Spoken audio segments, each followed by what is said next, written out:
अप्रैल महीना आने के बाद यूट्यूबर्स इस एनिमे की तारीफों के फुल बांधने लगते हैं, but I be like I hate this anime. And मैं इस एनिमे को क्यों हेट करता हूँ वो तो मैं तुम्हें आगे वीडियो में बता दूंगा। लेकिन तुम्हें से जितनों को भी लग रहा है कि बस मैं कंट्रोवर्सी करना चाहता हूँ उस वजह से ये वीडियो बना रहा हूँ, तो नहीं।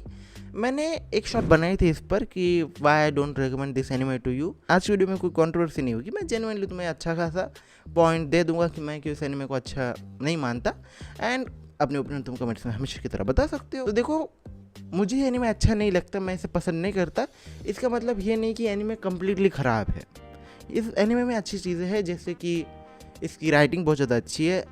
मतलब कि अगर तुम ये ले लो कि अच्छी स्टोरी के लिए जो भी चेकलिस्ट होगी उसमें जितने भी पॉइंट्स होते हैं उन सारे पॉइंट्स को ये कहानी टिक करती है। ठीक है, तो फिर कहानी अच्छी है। एंड उसके बाद वैसे कहानी में कुछ प्रॉब्लम्स है, लेकिन कहानी इन जनरल तुम अच्छी कह सकते हो। एंड उसके अलावा एनिमेशन कहोगे तो फिर उस टाइम के हिसाब से, एंड ये एनिमे जिस जॉनर में आता है उस हिसाब से इसकी एनिमेशन भी बहुत ज़्यादा अच्छी है। तो एनिमेशन में भी अच्छी है। एंड इसका म्यूज़िक वो इसकी जान है, मतलब बहुत सारे लोगों को म्यूज़िक अच्छा लगता है। तो ये जो 3 फैक्टर्स है वो तीनों फैक्टर्स अच्छे हैं, लेकिन मुझे ये अच्छा नहीं लगा है एनिमे। स्टिल इतने 3 पॉइंट्स के बावजूद मुझे एनिमे अच्छा नहीं लगा है। तो जो मैंने कहा था ना कि स्टोरी में एक प्रॉब्लम आती है, तो वो आती है इसकी टोनल इनकन्सिस्टेंसी, जो कि मुझे अच्छी नहीं लगी जिस तरीके का पर्सन मैं हूँ। एंड मुझे अच्छी नहीं लगने का रीज़न ये आता है कि देखो, जो टोनल इनकन्सिस्टेंसी का जो पार्ट है वह है कि भाई जो कहानी वो डिप्रेसिंग टोन में तो सेट है, लेकिन जो फ्रेंड ग्रुप है एमसी का वो बहुत ज़्यादा मतलब light hearted and funny group है। एंड जिस तरीके का ग्रुप देख के तुम हंसी दोगे। एंड इस पार्ट को टोनल इनकन्सिस्टेंसी कह सकते हो, क्योंकि तुम्हें तो टोन रखनी है डिप्रेसिंग एंड इस तरीके की, भाई तुम्हें ट्रॉमा हीलिंग ये सारी चीज़ें।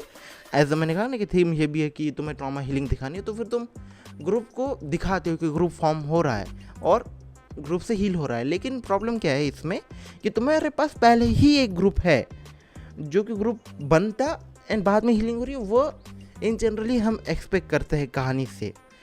लेकिन बाद में ये भी आता है कि जो ऑथर है वो रियलिस्टिक जानने की कोशिश कर रहे होंगे, क्योंकि जो अपना एमसी है वो आइसोलेशनिस्ट है और वो ट्रॉमेटिक है। वो ऐसा पर्सन नहीं है कि वो एंटी सोशल है या फिर ए सोशल है, नहीं, वो आइसोलेशनिस्ट है। वो and isolation is a state of mind कि तुम भाई पूरे ग्रुप के अंदर बैठे हुए एंड तब भी तुम्हें अकेला फील होगा। तो ये स्टेट ऑफ माइंड है। So because of that in general वह रियलिज्म को फॉलो कर रहे होंगे जो भी ऑथर है। सो हम एक पॉइंट ऑफ डाउट दे सकते हैं उन्हें। एंड मैंने इतना रिसर्च नहीं किया इस एनिमे पे, सो मैं एक पॉइंट ऑफ डाउट दे देता हूँ इस पॉइंट पर कि जो एनिमे में रियलिज्म फॉलो कर रहे थे वो, लेकिन स्टिल मुझे वो इमोशन फील नहीं हुआ। इसका वन ऑफ द रीज़न ये भी आता है कि भाई मैं ग्रुप के साथ ज़्यादा देख रहा हूँ। ग्रुप के जो इंडिविजुअल कैरेक्टर्स है, जो साइड कैरेक्टर्स है, हमें उनके अकेले मोमेंट ज़्यादा देखने को मिल रहे हैं इन कंपैरिजन ऑफ एमसी। भाई मुझे एमसी के साथ कनेक्ट करना है, मुझे उस पर्सन के साथ खुद को रिलेट करना पड़ेगा। सो बिकॉज ऑफ दैट मैं उसके साथ इमोशनली कनेक्ट नहीं कर पा रहा, तो फिर मुझे एमसी के जो दुख है वो ज़्यादा फील नहीं हो रहे हैं। कि मतलब उसके पास ठीक है, उसके साथ बुरी चीज़ हुई, वो ट्रॉमेटिक है, लेकिन बस वो ट्रॉमेटिक है इसलिए मैं उसके साथ सिंपैथी क्रिएट कर लूँ। वैसे ये जो पॉइंट मैं कह रहा हूँ ये एक्चुअली हर एक एनिमे में होता है, लेकिन मैं नहीं कनेक्ट कर पा रहा हूँ इसलिए इस पॉइंट को यूज़ कर रहा हूँ। लेकिन अगर एमसी का थोड़ा जो ट्रॉमेटिक वाला पार्ट है वो किस तरीके से चल रहा है, वो उस पर थोड़ा सा फोकस करता है एनिमे, तो वो थोड़ा और ज़्यादा अच्छे से हो जाता है एंड मैं कनेक्ट कर पाता, आई गेस। सो मैं कनेक्ट नहीं कर पाया। इमोशनल इनकन्सिस्टेंसी जो है उसने मेरे लिए ज़्यादा प्रॉब्लम क्रिएट की कि एमसी के साथ कनेक्ट करे। एंड जो स्टोरी का फोकस भी था वो ज़्यादा से ज़्यादा बाकी साइड कैरेक्टर्स पे था।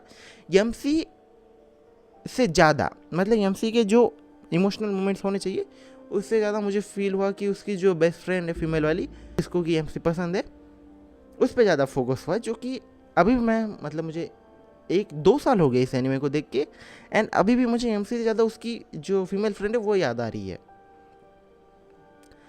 अब नाउ जो सेकंड पॉइंट आता है कि इसकी एनिमेशन वाला, एनिमेशन में मैं कुछ नहीं कहूँगा, एनिमेशन सच में अच्छी है। लेकिन जो तीसरा स्ट्रॉन्ग पॉइंट है इसका म्यूज़िक, ये एनिमे हैवीली इसके म्यूज़िक पे रिलाई करता है। एंड मैंने जो शॉर्ट बनाई थी मैंने उसमें भी कहा था कि अगर तुम इसकी म्यूज़िक के साथ कनेक्ट कर पाए तो तुम्हें एनिमे अच्छा लगेगा। वैसे उस शॉर्ट में मैंने ये भी कहा था कि तुमने अगर बहुत ज़्यादा स्लाइस ऑफ लाइफ एनिमे देखे, तो मुझे कहना था कि depressing slice of life anime देखे तो फिर ये एनिमे तुम्हें कुछ नया प्रेजेंट नहीं करता है।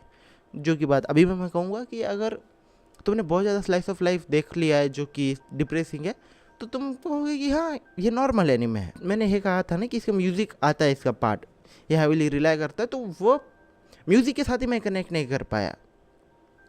यह एनिमे उसके म्यूज़िक पे बहुत ज़्यादा रिलाई करता है एंड उस वजह से अगर किसी के भी कोई भी पर्सन ले लो जिसे कि एनिमे अच्छा नहीं लगा है, मतलब इसके म्यूज़िक के साथ कनेक्ट नहीं कर पाया, वो पर्सन इस एनिमे को अच्छा नहीं कह पाएगा। वो कहेगा कि ये एनिमे ओवररेटेड है।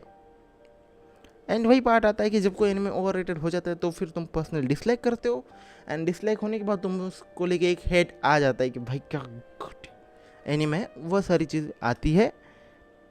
I personally didn't like this anime. मैंने तुम्हें पॉइंट भी क्लियर कर दी कि भाई स्टोरी की इनकन्सिस्टेंसी थी, टोनल इनकन्सिस्टेंसी।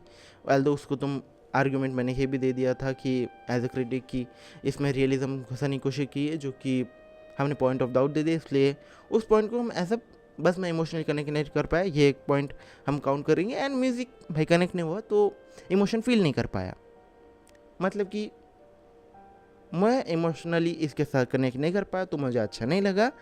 ये बात कहने में मुझे 8 मिनट लग गए हैं।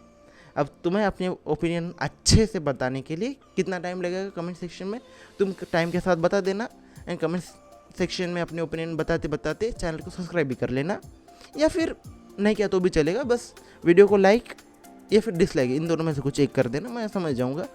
बाकी मिलते हैं अगली वीडियो के अंदर।